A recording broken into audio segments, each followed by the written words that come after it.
Glen Ridge sex attack trial.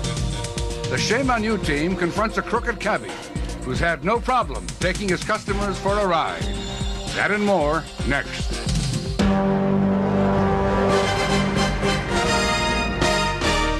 This is Channel 2 News at 6. Good evening. New York Post staffers stage a revolt. Can the tabloid survive? As you know, the Post is in peril. The latest change of owners has heightened the confusion surrounding the future of the paper. And this morning, staffers printed an edition that was an open challenge to the Post's new boss. Channel 2's Marcia Kramer is live at the paper with more. Marcia? Well, Michelle, today's edition of the New York Post may turn out to be the most famous one the newspaper has ever published. Instead of the usual mix of news and features, the paper devoted its entire news section to digging a hole for would-be Post owner Abe Hirschfeld and the man he wants to edit the paper, Bill Tatum. It's not a gimmick. This isn't designed to hurt anybody or just to call a little bit of attention to ourselves. We're trying to call a lot of attention to ourselves because the paper is desperately in jeopardy as long as Abraham Hirschfeld is empowered by the court to run it. The editors and reporters of the New York Post worked for 24 hours to put out this special edition of the Post, one so special that the traditional racy headlines were abandoned in favor of a single picture, one clearly worth more than 1,000 words. It is of Post founder Alexander Hamilton with a tear dripping from his eye. But the tear was misleading. The only thing dripping inside the Post was venom.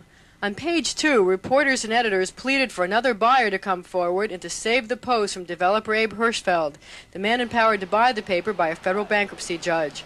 Page 3 had a story about Hirschfeld with the headline, "Who is this nut?" Hirschfeld loved it, saying he was just thrilled to have 10 pages of stories devoted to him.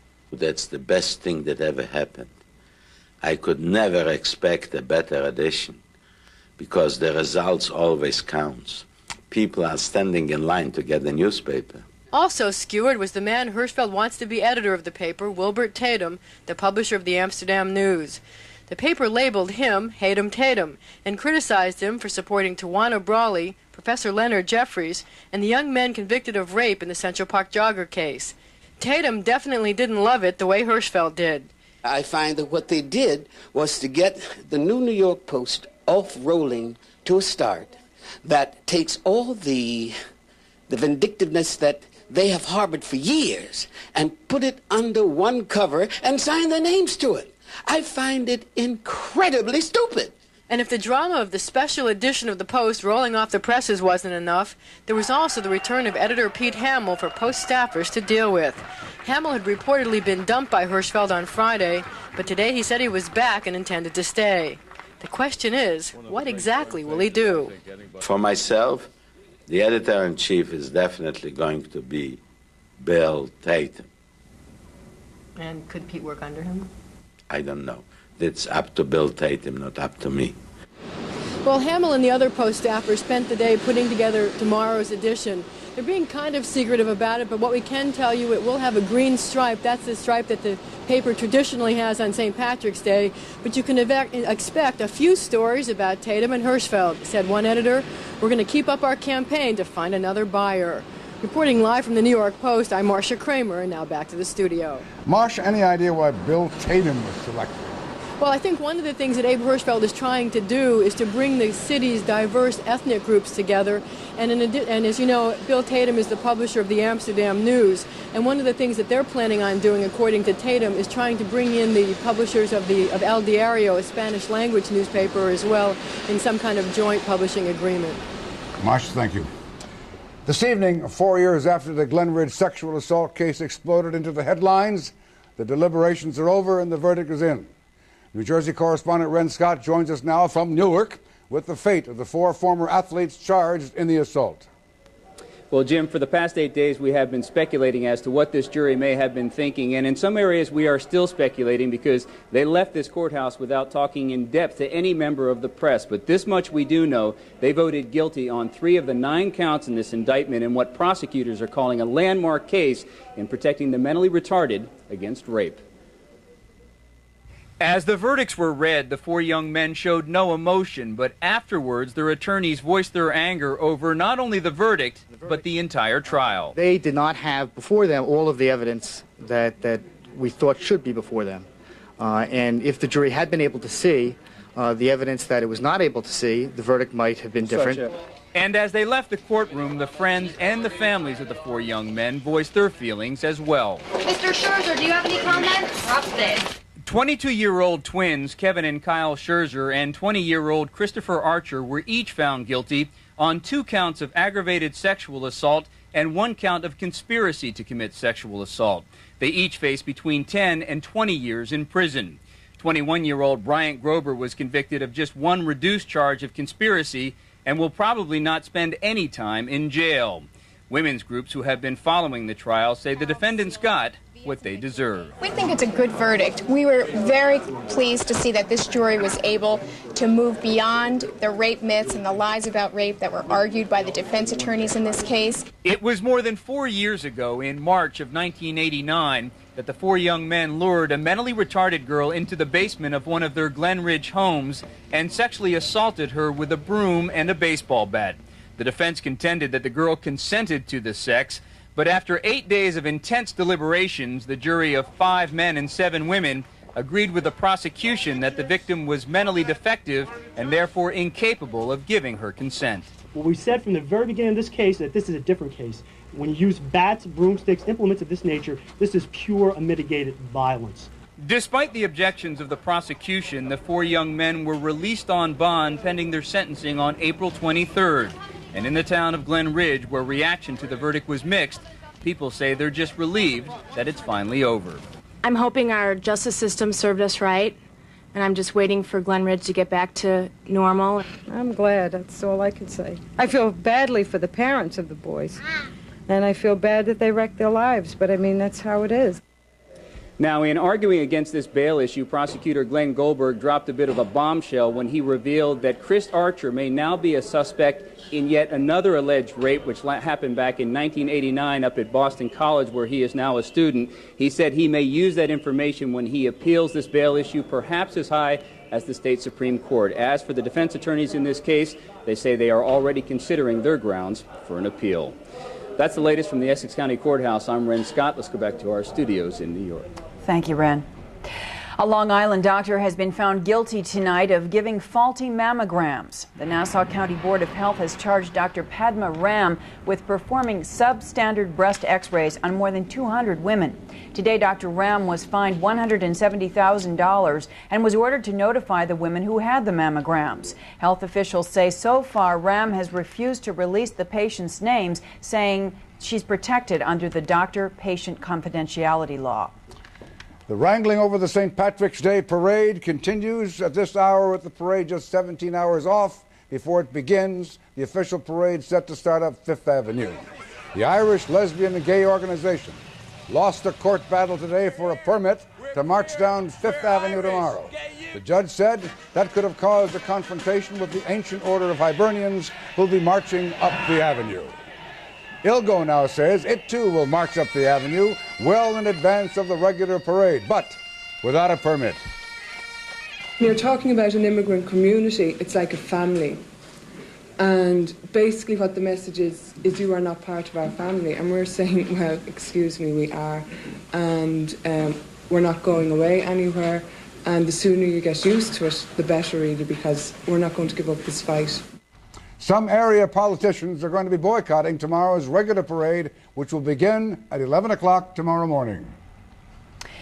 A fire in a Chicago hotel has left at least 13 people dead tonight and others injured. Firefighters say intense flames kept them from entering the residential hotel for more than 2 hours early this morning. People trapped inside reportedly had to resort to jumping out and even tying sheets together to lower themselves to safety. Investigators think the fire was set by someone doing work inside the building. This evening, an autopsy on the body of Wilfred Mercado shows the final victim of the World Trade Center bombing died immediately by the massive impact of the blast. Governor Jim Florio of New Jersey toured the crater under the Trade Center today, near where Mercado's body was discovered yesterday. The governor spoke of punishing the bombers with the death penalty if they're convicted. But with the suspects all from the Muslim community, Florio also warned against the dangers of generalizations. Florio's concerns were echoed by leaders of the National Ethnic Coalition during a rally at City Hall today. We have more news to tell you about the killer cleanup after the killer storm. Coming up tonight, the area digs out while the mounds of snow and ice are causing gridlock in Manhattan. We will have a live report. Plus, our Shame on You cameras catch a cab driver red-handed cheating a passenger. That story when we return.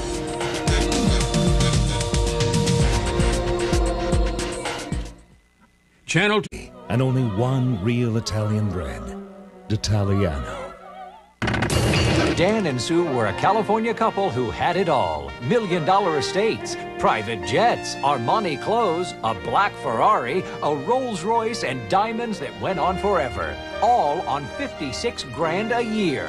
They call it good luck and good investments. The feds call it mail fraud, money laundering, and embezzlement. $7 million worth. Dan and Sue's Millions on the next hard copy. Tonight at 7 on Channel 2. Higher taxes are upon us, but you can protect yourself with Dreyfus tax-free funds. At Dreyfus, we offer 30 of them. And since we pioneered tax-free mutual funds, you could say we've developed pretty good instincts. While the tri-state area is slowly cleaning up from the blizzard of '93, the dimensions of the storm are becoming more clear. New York City officials say it'll take 2 weeks and $10 million to clean it all up. And it's hired temporary workers to help dig out the piles of snow at $8 an hour. In New Jersey, the death toll from the storm has increased to 6, and there are still delays at Newark Airport. LaGuardia and Kennedy are said to be operating normally. Connecticut was one of 8 states approved for federal disaster aid today by President Clinton. And all across the area, people are having a hard time getting around, forced to climb over mountains of slush and icy snow at every intersection. Sidewalks are still icy and snowed in, and cars still clog many of the side streets in the outer boroughs and Manhattan as well. And to continue that thought, the leftover snow is piled up in the streets, and that's causing a citywide gridlock in Manhattan tonight. Channel 2's Vic Miles is live on 8th Avenue with more on the traffic nightmare. What's going on, Vic? Well, I tell you, Michelle, it's gridlock in the 30s, from the 30s to the 60s, and from river to river. It's a solid block of traffic. It's one of those things that has been going on for all day. It's a monumental traffic jam that's been holding the city in a vice-like grip since noontime today. Early this afternoon, it seemed as if Midtown was trying to choke itself to death. There was precious little movement, the only signs of life in the endless reams of traffic, an occasional tremble. People are getting upset. I don't know why. They know they were told not to take their cars into the city, so now they got to put up with gridlock. They mightn't have felt so bad if they realized they were dealing with a classic here. About the worst traffic folks can remember in Midtown. Talk about your blocked intersections. What's the traffic like? Quick. Terrible. Terrible. You can't get on any streets. Watch what happens to him. I'll walk down 57th Street and actually get in front of him. Beat him down the block. Hi, been waiting for you. You walk faster than I drive. Department of Transportation Commissioner Lucius Riccio saw this coming. So we have to get people to understand things aren't back to normal yet. They won't be for several more days. They better leave their car at home and use mass transit. Usually, New Yorkers are pretty good listeners, and when they're told not to bring their vehicle into town, usually they don't. What happened this time? Well, I live in Manhattan, and I have to run around and do my errands, and it's impossible by mass transit. Why'd you come to town? Have to make a living. We have to, just like you're working today. Didn't they tell you not to bring your car in town today? Did they? I didn't hear them. Oh. Well, now hear this. If you bring your car in town tomorrow, says the Department of Transportation, the same thing that happened today will happen again tomorrow. There'll be gridlock in Midtown, and you'll be misery trying to get around in town. So the advice is don't bring your car to town. And that's it from here in Midtown. Vic Miles, back to you, Michelle. Vic, isn't part of the problem that they're cleaning off the sidewalks all along the parade route in Fifth Avenue and throwing the snow out in the middle of Fifth Avenue, and crews are cleaning it up so that the parade and the spectators will have an easy time of it? Well, Jim, I don't know about Fifth Avenue, but I know on many avenues that is the case. They have been moving the snow out into the street, and the big trucks going down, and the snow is still here. They've got to clean up, and people feel they've got to come to town. It's a double mess. Okay.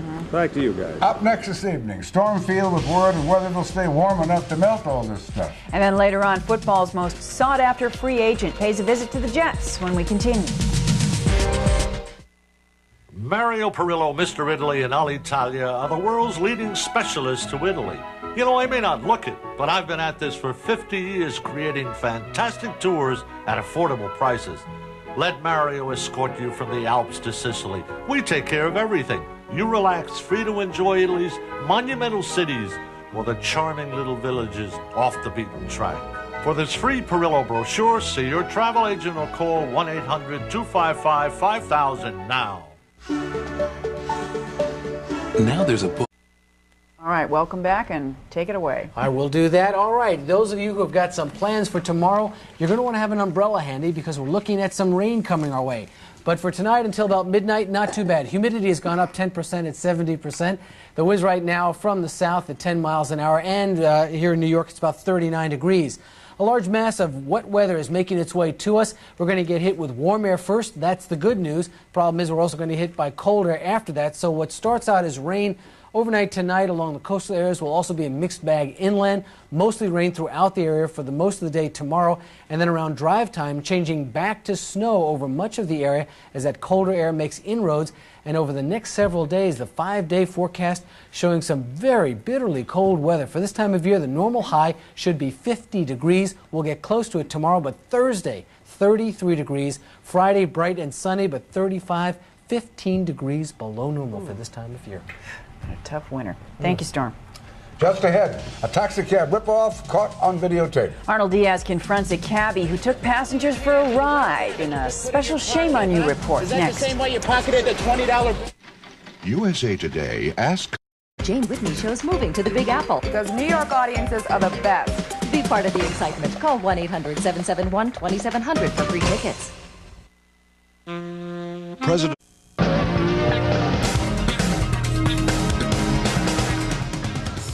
Tourists, beware whom you hail. As you might have heard before, there's a scam going on in the city. Yes, this con game has landed at least one cabbie in our Hall of Shame. Channel 2's Arnold Diaz tells us all about it.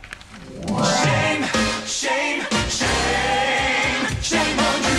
Watch out, tourists. This taxi cab and driver are out to get you.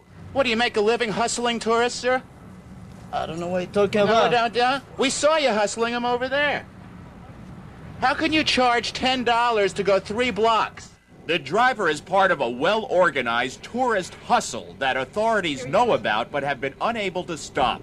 For 3 days, we watched the scam in action. It begins outside Grand Central Terminal, where the airport buses drop off tourists, many of whom need taxis. The out-of-towners are snared just as they get their luggage off the bus. I have to go to the Roosevelt Hotel?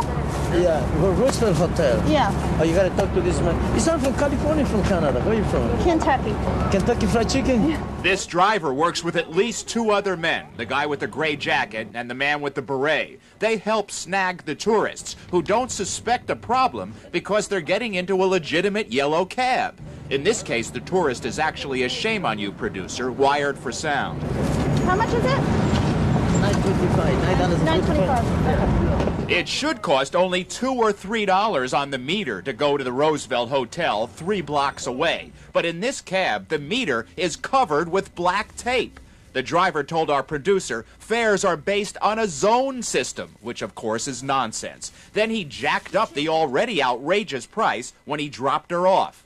You pay all together, be $10.25. Okay. $10.25. Okay. But the hustle still wasn't over. Our producer gave the cab driver a $20 bill, but he then fumbled with it and said, "What's this?" She said, "I thought I gave you $20." He said, "No, here it is, a single." The authorities say there have been many victims of this hustle.